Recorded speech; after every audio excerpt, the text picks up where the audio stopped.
السلام علیکم ورحمۃ اللہ وبرکاتہ۔ پیارے بھائیوں، میں نے آپ کے لیے ایک بہترین ٹاپک لایا ہے۔ آئیے چلتے ہیں ہم اپنے ٹاپک کی طرف۔ الحمدللہ وکفا وسلام علی عبادہ الذین اصطفیٰ، اما بعد فاعوذ باللہ من الشیطان الرجیم، بسم اللہ الرحمن الرحیم۔ السلام علیکم ورحمۃ اللہ وبرکاتہ۔ ہمارے آج کی موضوع ہے سورہ روم کی فضیلت۔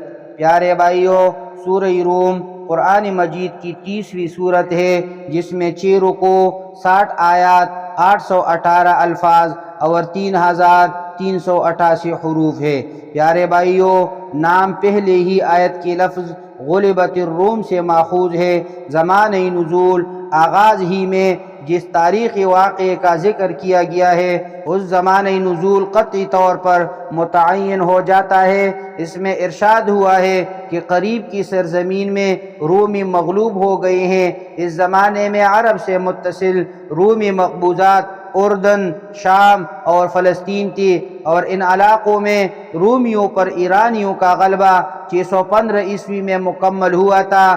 اس لیے پوری صحت کے ساتھ یہ کہا جا سکتا ہے کہ یہ سورت اسی سال نازل ہوئی تھی، اور یہ وہی سال تھا جس میں ہجرت حبشہ واقعہ ہوئی۔ پیارے بھائیوں، موضوع اور مضمون اس سورت کا یہ ہے۔ اس سورت میں کلام کا آغاز اس بات سے کیا گیا ہے کہ آج رومی مغلوب ہو گئی ہیں، اور ساری دنیا یہ سمجھ رہی ہے کہ سلطنت کا خاتمہ قریب ہے، مگر چند سال نہ گزرنے پائیں گے کہ پانسا پلٹ جائے گا، اور جو مغلوب ہے وہ غالب ہو جائے گا۔ اس تمہید سے یہ مضمون نکل آیا کہ انسانی اپنی سطح بینی کی وجہ سے وہی کچھ دیکھتا ہے جو بظاہر اس کی آنکھوں کو سامنے ہوتا ہے، مگر اس ظاہر کے پردے کے پیچھے جو کچھ ہے اس کی اسے خبر نہیں ہوتی۔ یہ ظاہر بینی جب دنیا کے ذرا ذرا سے معاملات میں غلط فہمیوں اور غلط اندازوں کی موجب ہوتی ہے،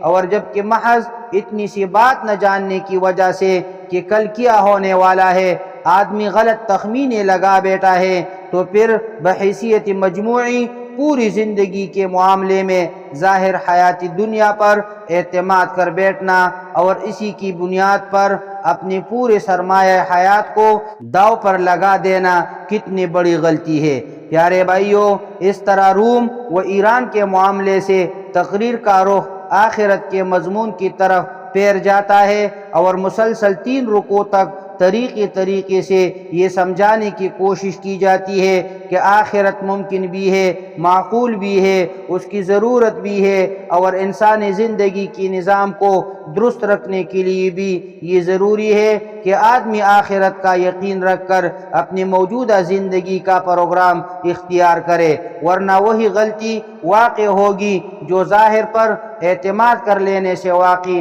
ہوا کرتی ہے۔ پیارے بھائیوں، اس سلسلے میں آخرت پر استدلال کرتی ہوئی کائنات کے جن آثار کو شہادت میں پیش کیا گیا ہے، وہ بعینی ہی وہی آثار ہے جو توحید پر بھی دلالت کرتے ہیں۔ اس لیے 4 رکوع کے آغاز سے تقریر کا رخ توحید کی اثبات اور شرک کی ابطال کی طرف پھیر جاتا ہے، اور بتایا جاتا ہے کہ انسان کے لیے فطری دین اس کے سوا کچھ نہیں ہے کہ وہ بالکل یکسو ہو کر خدائے واحد کی بندگی کرے۔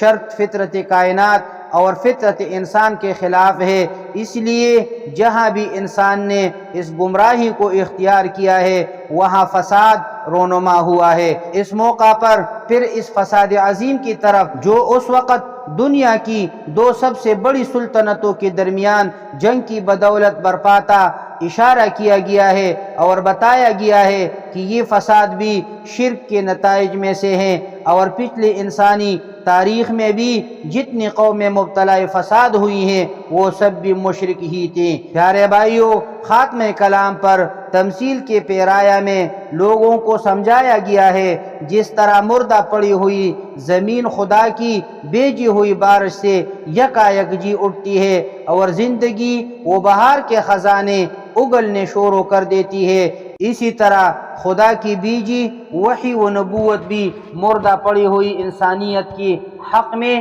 ایک باران رحمت ہے جس کا نزول اس کے لیے زندگی اور نشو و نما اور خیر و فلاح کا موجب ہوتا ہے۔